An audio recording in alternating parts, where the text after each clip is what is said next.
کوئی تعلق نہیں، میری بات مانتا نہیں، اللہ ہوتا ہے۔ اللہ کیسا رحم کرنے والا ہے، ہمارا رحم تو تیسری چوتھی دفعہ ہی ختم ہے۔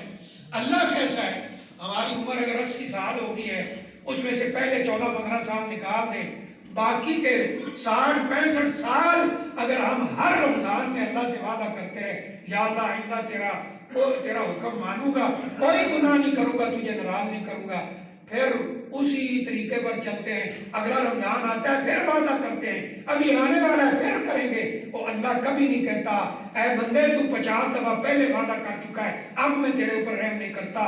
اللہ فرماتے ہیں اگر سچے دل سے کر رہے تو جا، میں نے تیرے سارے گناہ معاف کر دیا۔ تو یہ ہے کہ یہ ان کو بتائیے اللہ اپنی ربوبیت میں، الوہیت میں، اسماء و صفات میں اکیلا ہے، قل هو اللہ احد، اللہ الصمد۔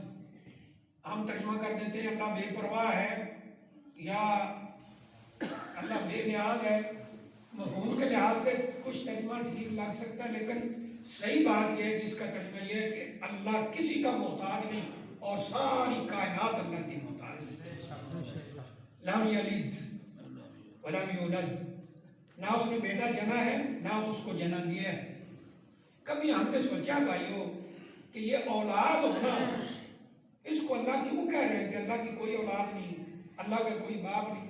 آج کسی کی شادی ہو جائے 2 سال اس کو بچہ نہ ہو، ہم جناب پریشان ہو جاتے ہیں کہ اس کو بچہ کیوں نہیں ہو رہا، اولاد کیوں نہیں ہو رہی، حکیم صاحب کے پاس لے چلو، ڈاکٹر کے پاس لے چلو، اللہ کہہ رہا میری کوئی اولاد نہیں۔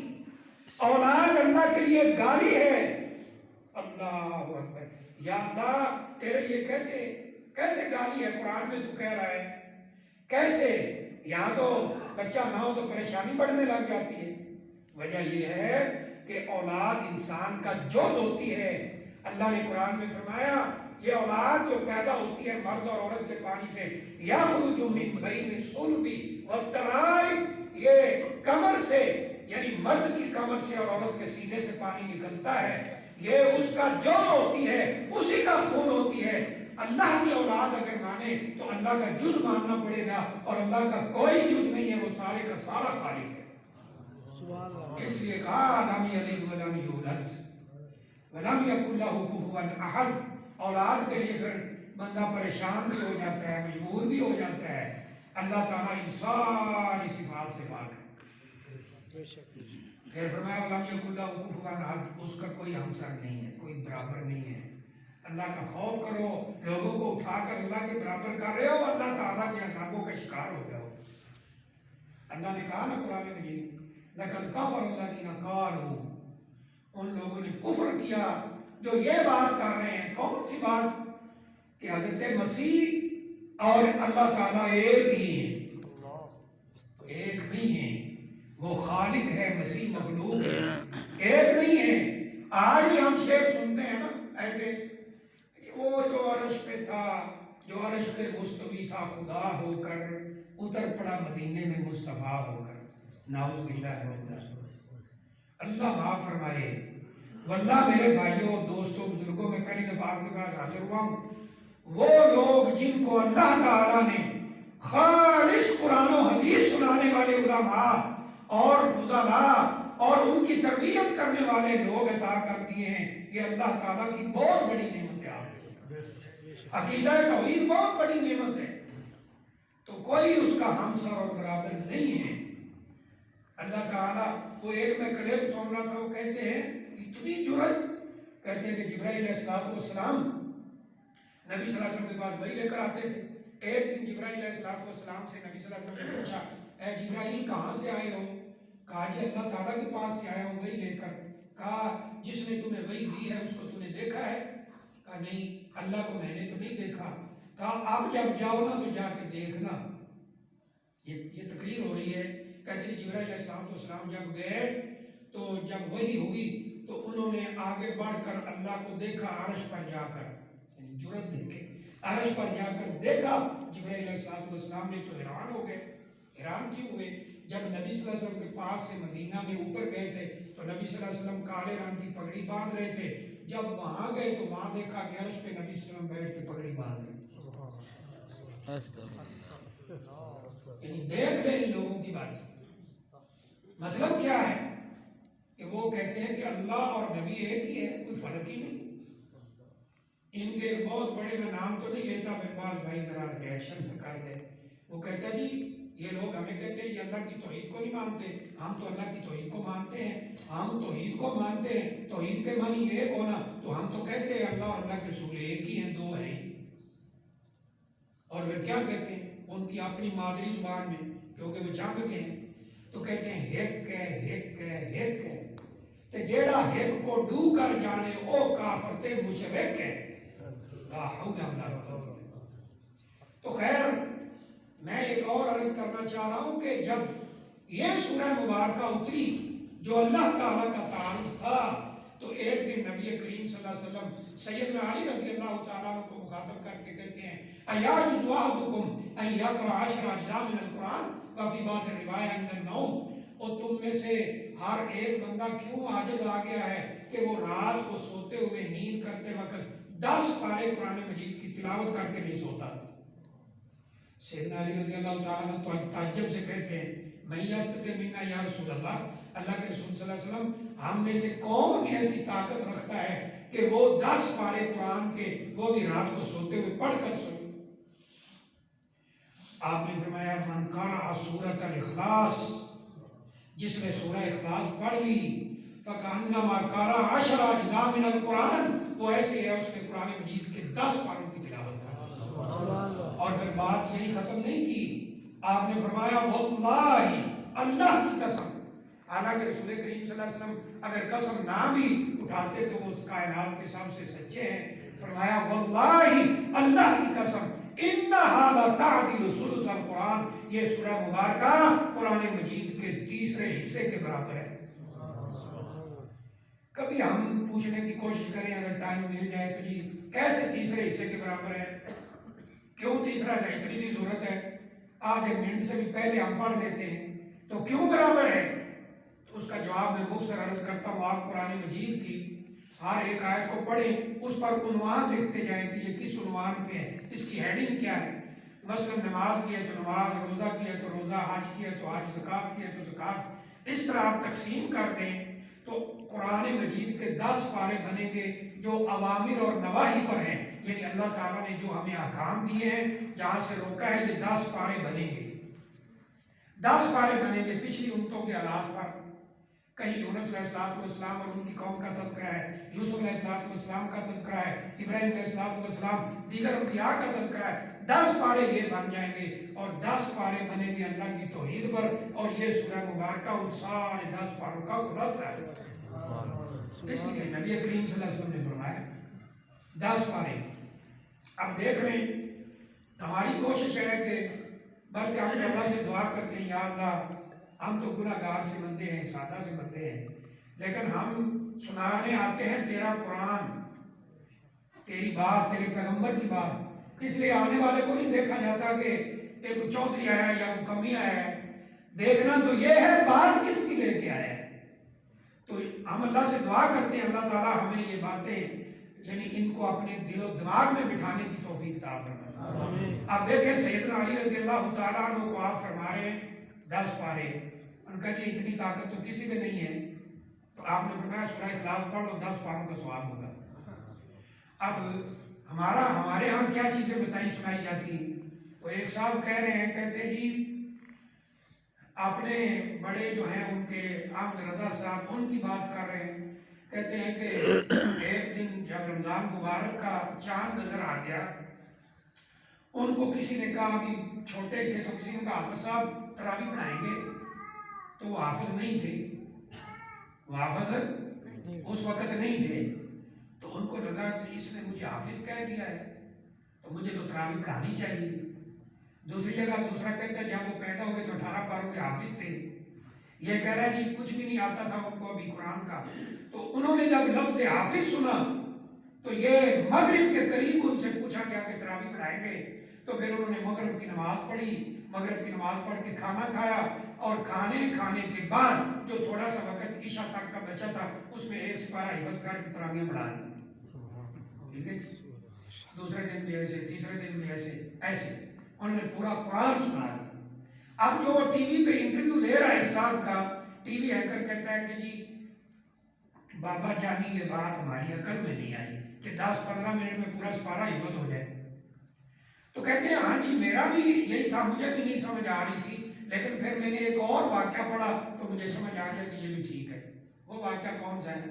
کہتے ہیں جی حضرت علی رضی اللہ تعالیٰ نے جو تھے نا, ان کو اتنا اللہ نے ملکہ دیا تھا, طاقت دی تھی کہ وہ جب گھوڑے پہ سوار ہونے لگتے تھے ایک رکاب میں پاؤں رکھتے تھے. پھر وہ رکاب کا ترجمہ بھی کر رہے ہیں پیڈل, کہ جیسے آپ سائیکل پہ ایک پیڈل پہ پاؤں رکھ کے دوسری سائڈ پہ رکھتے ہیں, تو گھوڑے کی ایک رکاب میں وہ پاؤں رکھتے, دوسری طرف پاؤں رکھنے سے پہلے پورا قرآن ہی پڑھ جاتے تھے.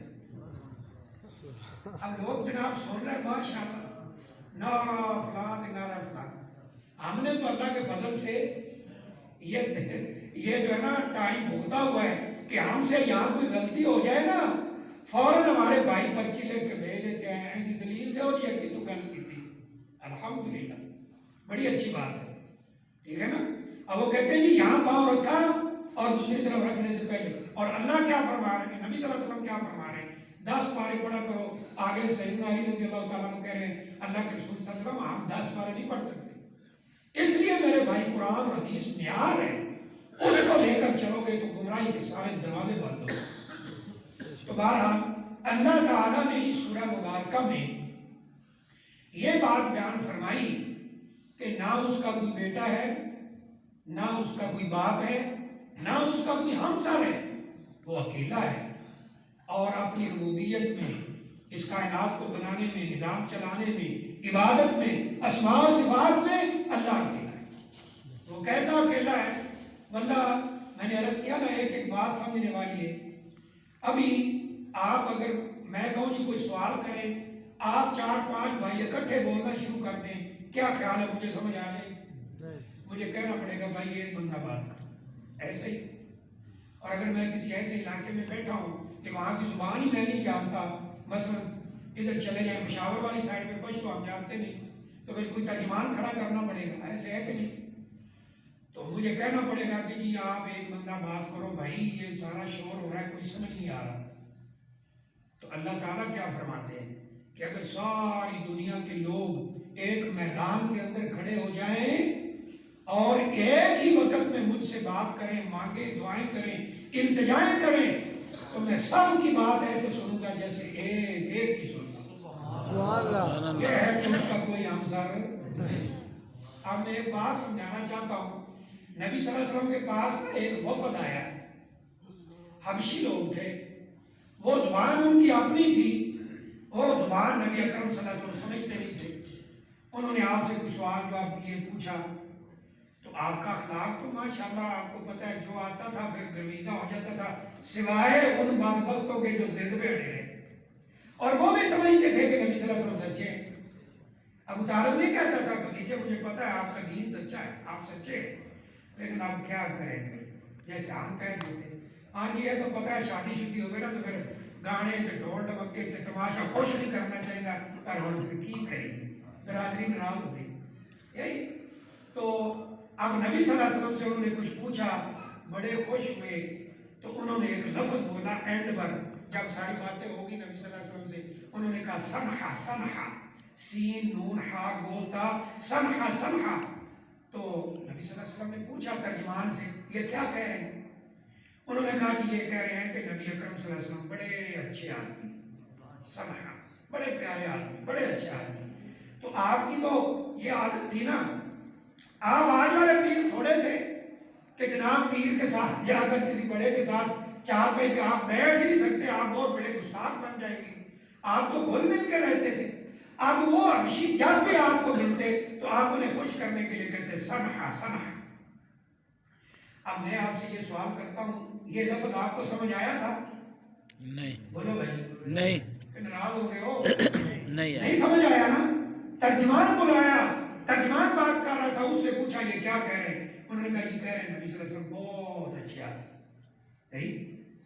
اب سمجھانے کے لیے میں تو عرض کر رہا ہوں, جب یہ یہاں کے بزرگان دین جنہیں لوگ کہتے ہیں ہم بھی ان کی قدر کرتے ہیں, لیکن بس اتنا کرتے ہیں کہ جو ان کا مرتبہ ہے اس سے اونچا انہیں نہیں لے جاتے بس. اب جب وہ دنیا میں یہاں آئے تھے تو فارسی زبان تھی, فارسی تھی, ایسے ہی ہے. تو اب ان کی قبر پہ آ کے اردو میں کوئی بات کر رہا ہو تو وہ سمجھ لیں گے؟ بولو، اگر نبی صلی اللہ علیہ وسلم نہیں سمجھ سکتے تو کوئی امتی بھی نہیں سمجھ سکتا. اور یہ جو میں نے حوالہ دیا بخاری کا، آپ دیکھ سکتے ہیں یہ لفظ وہاں پر. تو چلو جی، یہاں تو پنجاب میں وہ آئے تھے تو یہاں کی بات سمجھ لیں گے پنجابی. تو اگر کوئی پٹھان آ جائے ادھر سے اور وہ پشتوں میں آ کے کہے بخیر آگ لے سنگے جوڑے، تو ان کو کیا سمجھ لگے گی؟ ترجمان بلائیں گے قبر میں. اور میرے بھائیوں، یہ صرف اللہ کی ہے جو ساری کائنات کی زبان نہیں سمجھتا، جو ایک وقت میں سب کی سنتا ہے. یہی فرمایا. اور پھر جگہ جگہ پر اللہ تعالیٰ نے قرآن مجید میں اس بات کا تذکرہ کیا کہ ان یہودیوں نے، عیسائیوں نے کفر کیا ہے جو یہ کہتے ہیں کہ اللہ تعالیٰ نے بیٹا چنا ہے. کوئی اللہ تعالیٰ کا بیٹا نہیں، اللہ ایک ہے. اور پھر ہم آخری بات میں کرتا ہوں کہ آج ہم بھی جا کر بھاگتے ہیں، اگر یہ دن گزر چکا ہے لیکن میں نے اسی مناسبت سے یہ چند چیزیں مناسب سمجھی ہیں. ہم بھی جا کر وہ کہتے ہیں جی معتدل رویہ رکھنا چاہیے، جی میانہ روی رکھنی چاہیے. کیا ہے بھی آپ کا معتدل رویہ؟ وہ جی کیا ہوا پھر اگر ان کا کرسمس ہے تو جا کر مبارکباد دینی چاہیے نا، ہیپی کرسمس فار یو. یہ جو ہمارا پڑھا لکھا طبقہ ہے، ناراض نہ ہوئیے گا اگر باقی بیٹھے زہر لال بھی بیٹھے ہوں گے، تو جو پڑھا لکھا طبقہ ہے ان کے اندر یہ مصیبت آ گئی کہ وہ جناب وہ کہتے ہیں نہیں اس میں کیا حرج ہے، ہمارے ساتھ پڑھتے ہیں، ہمارے روم میٹ ہیں، ہمارے کالج میٹ ہیں، ہمارے کلیگ ہے، یہ ہے وہ ہے فلاں ہے. تو جی اگر ہم ان کے عید کے دن پر بھی ہم انہیں یہ نہیں کہتے تو یہ تو کوئی اچھی بات نہیں ہے نا. ہم جا کر انہیں کہیں ہیپی کرسمس، کرسمس مبارک ہو. آج کے اخبار میں بھی سرخی لگی ہوئی ہے کہ جناب عیسائی بھائیوں کو کرسمس مبارک ہو. اس مبارک کا مطلب پتہ ہے کیا ہے؟ کہ اے عیسائیوں، جو یہ تم سمجھتے ہو کہ 25 دسمبر کو اللہ تعالیٰ نے بیٹا جنا ہے، یہ عقیدہ تمہیں مبارک ہو. نعوذ باللہ من ذالک. اور سیدنا عمر فاروق رضی اللہ تعالیٰ عنہ کیا فرماتے ہیں؟ ایاکم رطانۃ الاعاجم، ان اجمیوں کی باتوں سے بچو، ان کے عقیدے سے بچ جاؤ. اور فرمایا عیدوں کے، ان کی عیدوں کے موقع پر ان کے کنیسوں میں لا تدخلوا کنائسہم فی یوم عیدہم، ان کی عید کے موقع پر ان کے پاس کبھی نہ جاؤ مبارکباد دینے کے لیے. وجہ کیا ہے؟ فَإِنَّ سُخَطَ اللَّهِ تَنزِلُ عَلَيْهِمْ، این اس وقت اللہ تعالیٰ کی ناراضگی اتر رہی ہوتی ہے. اور یہ جا کے نام ہیپی کرسمس، پتہ ہی بیچاروں کو کوئی. اور جو ہمارا ان پڑھ طبقہ ہے وہ ویسے ہی اللہ وارث، اور نہ ویسے ہی کوئی نہیں پتا. اور جن کو پتا ہے ان کو بھی کوئی پتا نہیں. پڑھا لکھا طبقہ اس طرف چلا گیا اس انتہا پر، اور وہ دوسری طرف چلے گئے. یہ جناب جا اور باقاعدہ جھگڑا کر لو جی مولوی صاحب آپ بڑے سخت ہیں، اتنی بات کرنے میں کیا ہے؟ ہیپی کرسمس، وہ بھی تو ہماری عید ہوتی ہے تو عید مبارک کہہ دیں. اور میرے بھائیوں، نبی صلی اللہ علیہ وسلم جب گئے تھے نا مدینہ، مدینہ والے لوگ 2 دنوں میں خوشی مناتے تھے. وہ یوم نروز تھا اس میں خوشی مناتے تھے، ماہ جان تھا اس میں خوشی مناتے تھے. نبی صلی اللہ علیہ وسلم نے تو یہ بھی پسند نہیں کیا کہ ان کے دنوں میں خوش ہوا جائے. آپ نے فرمایا اے میری امت کے لوگوں یاد رکھو، اللہ نے ان 2 دنوں کے بدلے میں تمہیں اور 2 دن دیے ہیں، ان میں خوشی منایا کرو. ایک یوم الفطر ہے اور ایک یوم الاضحیٰ ہے. عید الفطر میں خوشی مناؤ، عید الاضحیٰ پہ مناؤ. ان کی خوشی کے دن میں خوش ہونے کی کوشش مت کرو. حتیٰ کہ آپ دیکھو روزہ رکھتے ہیں کہ نہیں؟ ہم جی محرم کا 10 محرم کا روزہ رکھتے ہیں بھائی، انشاءاللہ رکھتے ہوں گے. 1 سال کے گناہ معاف ہوتے ہیں. 1 سال آپ کو بتایا گیا کہ جس روزے کا آپ ہمیں حکم دے رہے ہیں اور اس دن کی تعظیم کر رہے ہیں، یہ دن تو وہ ہے یعظمونہ یہود، یہودی اس کی تعظیم کرتے ہیں. آپ نے فوراً فرمایا، فوراً آپ نے فرمایا صوموا وخالفوا الیہود، روزہ رکھو یہودیوں کی مخالفت کرو. صوموا یوماً قبلہ و یوماً بعدہ، ایک دن پہلے روزہ رکھو یا ایک دن بعد میں رکھو. روزہ رکھنے میں بھی آپ نے مخالفت کا حکم دیا ہے. ہم بڑے براڈ مائنڈڈ ہیں، کہتے جی کیا حرج ہے اس میں جا کر اگر ہم کرسمس مبارک کہہ دیتے. حرج یہ ہے کہ تو یہ اعلان کر رہا ہے کہ یہ جو تم عقیدہ لے کر پھر رہے ہو کفریہ، یہ تمہیں مبارک ہو. نعوذ باللہ من ذالک. اور آپ ہمارے پیغمبر نے تو یہاں تک کہہ دیا غیر مسلموں کو پہلے سلام نہ کرو، انہیں کہو کہ السلام علیکم ورحمۃ اللہ وبرکاتہ، تیرے اوپر اللہ کی سلامتی ہو، اللہ کی برکت ہو، اللہ کی رحمت ہو۔ نہیں، آپ نے فرمایا ان کو پہلے سلام میں نہ کرو، اور اگر وہ سلام کہتے ہیں صرف وعلیکم کہو بس۔ تو یہ ہے کیا فرمایا تھا؟ کس الشواری، مجھے کتراؤ، کس کینچی سے کاٹنے کہتے ہیں، یہ کٹاؤ، واف اللحا، داڑیاں بڑھاؤ، وخالف المجوس، وخالف الیہود، یہودیوں کی مخالفت کرو۔ فرمایا صلوا فی النعال، جوتوں میں نماز پڑھ لیا کرو جب آپ باہر مسجد سے، وخالف الیہود، یہودیوں کی مخالفت کرو، فإنہم لا یصلون فی النعال، وہ جوتوں میں نماز نہیں پڑھتے، تم جوتوں میں نماز پڑھ لیا کرو۔ ایک ایک کام میں مخالفت کا حکم دیا ہے، سوائے ان کاموں کے جو اللہ تعالیٰ نے حکم دے دیا کہ تم نے بھی یہ کرنے۔ تو بہرحال میرے بھائیوں، یہ چند گزارشات اسی دن کی مناسبت سے میں نے آپ کے سامنے رکھی ہیں۔ اگرچہ ذہن تو یہ تھا کہ کوئی اور بات آپ سے کی جائے، لیکن بہرحال یہ ایک مناسبت تھی، دن تھا، تو میں نے عرض کر دیا ہے۔